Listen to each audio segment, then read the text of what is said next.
জানো তো আজকে অনেকদিন থেকে ইচ্ছে করছিল সুজির হালুয়া খাবো, যেমন ইচ্ছে তেমন কাজ। আর আমার মাও সুজির হালুয়া খেতে খুব বেশি ভালোবাসেন। বাটিতে নিয়ে নিচ্ছি পরিমাণ মতো সুজি। এই সুজিতেই পরিমাণ মতো দুধ দিয়ে ভালো করে মিক্সড করে নেব।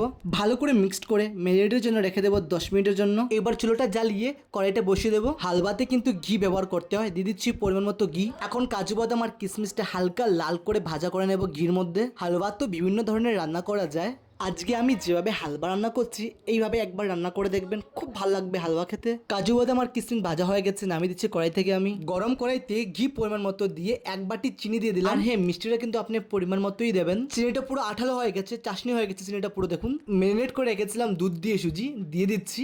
এখন হালকা আছে ভালো করে ভেজে নেব সুজিটাকে। আমি জানেন তো কি সুন্দর একটা ঘির ঘ্রাণ বেরোচ্ছে। সুজিটা হালকা ভাজা হয়ে গেছে, দিয়ে দিচ্ছি কাজু বাদাম আর কিশমিশ আগে ঘিতে হালকা ভাজা করে রেখেছিলাম। এখন ভালো করে মিক্স করলে হয়ে যাবে আমার সুজির হালুয়া। এইরকম একবার সুজির হালুয়া বানিয়ে খাবেন, সত্যি খুব ভালো লাগবে দেখবেন। আর হ্যাঁ, আজকের ভিডিওটা কে কে কোন জায়গা থেকে দেখছেন কমেন্টের মাধ্যমে জানিয়ে যাবেন। অসংখ্য ধন্যবাদ সবাইকে। এইদিকে দেখুন, আপনাদের সঙ্গে কথা বলতে বলতে আমার সুজির হালুয়া হয়ে গেছে। এখন কড়াই থেকে নামিয়ে নিচ্ছি আমি। এই হালুয়াটা কেমন লাগলো কমেন্টে জানাবেন, কিন্তু অপেক্ষায় থাকবেন নতুন একটা ভিডিওর। ধন্যবাদ।